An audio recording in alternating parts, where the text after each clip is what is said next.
The other reason I hate it is I had a girlfriend in primary school. I was little and I did. I had a lovely little girlfriend and we were on and off for years. Really? Yeah, mainly off, but she dumped me for the same reason. Every single time she dumped me for the same reason.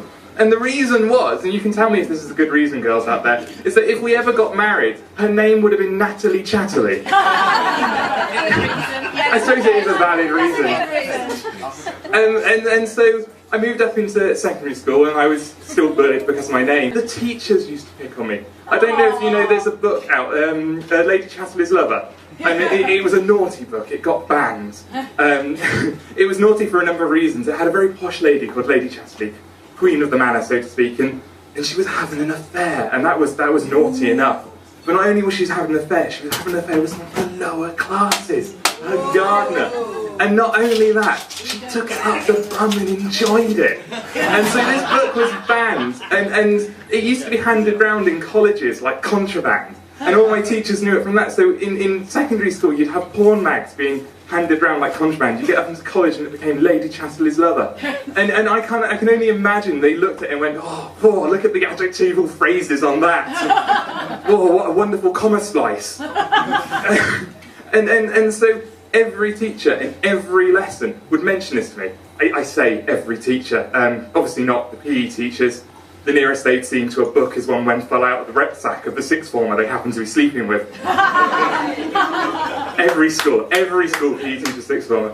But every teacher, so I'd sit there in registration and they go, well, Mark, up my hand, I'm here. And they go, you must be Lady Chatterley's Lover. And they'd always go, and they'd think they were wonderfully clever. And I hated it for two reasons. The first reason, it pointed me out to everyone, and as you can tell, I don't like being the centre of attention. And secondly, and the thing that seemed to bypass every teacher I ever had, is that Lady Chatterley is my mother.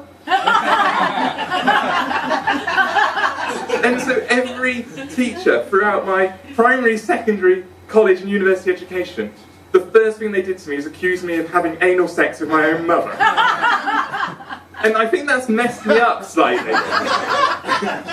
And so I tend to fixate on names quite a lot. I think a name says a lot about a person, or maybe it's the other way around, the person says a lot about their own name, but you can kind of tell a lot of things. Like if you were to meet someone called Moonshine, they're probably a hippie and living in Stroud. Either that or they're an alcoholic and living in Stroud, one of the two. And the easiest names to kind of explain it on are things like, is there a Fiona here? Is anyone called Fiona? No, that's because Fionas are bitches and don't have friends. It's a universal law. How about a male name? Keith. Any Keiths here? No Keiths here, because all the Keiths are at home crying over their diary. Dear diary, no one loves me. Why? Every Keith in the world. So never name your kids Keith or Fiona. That's a fair rule. And I've also noticed that names tend to group together. A number of letters in your name tends to have quite a big impact on who you are as a person. So 3-letter name people, so you've got your Joes, your Dans, your Amy's and your Sues. They're really cool. Everyone's best friend is a 3-letter name. How many 3-letter name peoples have we got here? What's your name? Joe. Joe is an awesome name. My best mate is called Joe. Not him, but he could be my best mate because he's called Joe. That's an easy name. 4-letter name people, they kind of scare me. Your Deans and your Tinas, they're not people that you want to owe money to. You could be like, see, people know this. You could be 50p short at the bar, they lend you 50p, and then 2 days later you wake up in the middle of the night with them stood over your bed demanding you pay them 50 quid because they've got some sort of weird interest thing going on. Demanding you pay them, so I don't like 4-letter names. Have we got a 4-letter name person here? And what's your name, sir? And notice the sir. I automatically want to put some respect into that relationship, because if anyone's going to beat me up... My Tim. Yeah, best mate Tim, see? It works, everyone's best mates are Tims. 5-letter name people. Now 5-letter name people are quite interesting. They are posh people in disguise. So we know the traditional posh names like Imogen, but they've moved away from them, so they've got posh names in disguise. So the good example of this is Philippa Middleton. No one knows who Philippa Middleton is, no one cares. She probably owns 4 horses and has never worked a day in her life and spends money on her daddy's credit cards. But Pippa Middleton, everyone knows who's Pippa Middleton. We like her. She's in the newspaper. We like her ass. Oh, Pippa Middleton. Kate Middleton didn't marry Prince William. She didn't marry Prince William. We don't like Prince William. Prince William's a royal. He lives off of us. He takes our money and does nothing. But Prince Wills, we like Wills. Wills is in the newspaper all the time. What's Wills up to? We like 5-letter names, posh people in disguise. And you can play with these rules. So you can take a 5-letter name and make it a 4-letter name, or you can look at the difference between them. So Harry is someone who probably has an outdoor swimming pool and a hot tub, and all his friends come round and he feeds them fine champagne. But Harry, a West End Harry, so he's dropped the H, get an apostrophe in there. Harry's someone, if you come across them in a back alley, they're going to give you a couple of bruised ribs and a black eye just for what's in your wallet. And you can compare 5-letter names to 3-letter names. It's quite an interesting comparison. If you were to go on a date with a Jenny, if you went on a date with a Jenny, you'd pluck up the courage and ask her out, and she'd give you her postcode and say, "Oh, come round at 4," and you'd plug it into your machine, and you'd have to drive 2 hours to the middle of nowhere to get to her house. An hour of that journey would be on her private driveway. And you get there and you find it's not a date. You've been invited to watch her play polo. And she's running around, or rather, the horse is running around on the pitch or whatever they use. And she's braided its mane, and it's got flowers in it, and little bow ties, and it's probably called something stupid like rainbow sparkle dust or something like that. And you're stuck on the sidelines with her friends who are so dim and yet are unaccountably accountants and lawyers and CEOs of companies. And you're eating foie gras and caviar, and you don't know what it is, and it tastes horrible, but you feel like you should force it down. And eventually that's over, and you get invited for food, finally, in what you thought was a country manners, but it's her house. And you're sat there, and she's on the other side of this epic table, and you're just lucky you took that evening course in semaphore, so you can ask her, "How's her chicken?" And the answer takes ages to come back because she has to summon the semaphore maid, who comes down and goes, "Oh, it's a bit dry."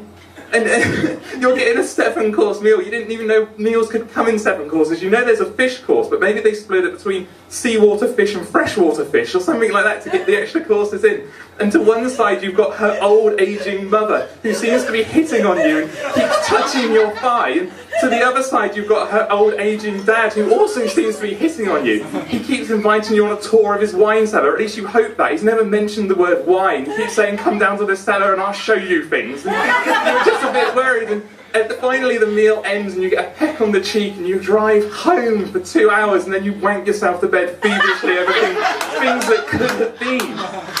And that's a Jenny, that's a date with a Jenny.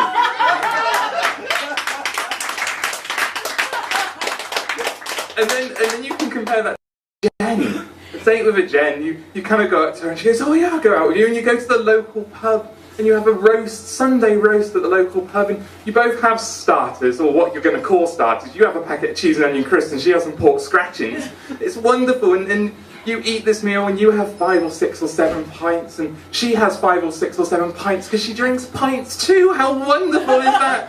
And you stumble home in the evening and you're doing that thing where your arms around her and you're supporting each other all the way home, stumbling home and looking after each other, and you get to a doorstep and you think you're going to get a peck on the cheek, but she goes in for a proper snog, and you get a wonderful proper snog, but you're not worried about that. What you're thinking is that cheese and onion and pork scratchings really don't mix in the mouth. And you throw up a little bit on her doorstep, but she doesn't mind. She goes in and she cleans it up for you. She takes you in, gives you some coffee to sober you up, and as you're getting sober you're thinking, "Oh, maybe it was just coffee," but then she leads you by the hand upstairs for coffee, and you go up there. You wake up the next day with this wonderful woman in your arms. You've had sex all night, you're knackered, and basically what I'm saying is, if you have a kid, give them a 3-letter name. It's far better to be a Jen than a Jenny. Admittedly, they might have sex on the first date, but it's a good price to pay. I'm going to have to get off in a minute, because that's about 10-ish minutes, but I'll leave you with one kind of story, which is how names that I find names that get quite coincidental and are quite funny. I've tried to do stand-up twice before, and each time I've tried it, I've ended up in hospital rather than being on stage. So you're quite lucky I'm here, really. I didn't cause a crash on the M5. But the reason is I got various bits and bobs wrong with my inside, and about 10 years ago, in my early 20s, I was in crippling pain, like falling to the floor screaming and shooting blood out my bum, which is never a good place to shoot blood from, if there is a good place to shoot blood from. And I wasn't signed up to a GP's, so I had to go online and you look at the GPs that have got open books in your area, and there were 2 in my area, which was good to choose from them. And GP surgeries on the web are usually the head GP's name surgery, so Dr. So-and-so surgery. And my 2 choices, and I swear this is true, was Dr. Death's surgery or Dr. Corpse's surgery. So I went with Dr. Corpse, and I got down there and he got all my records from when I was a kid, and he's reading through them in front of me and he goes, "Oh, Mark Chatterley, huh, you must be Lady Chatterley's lover."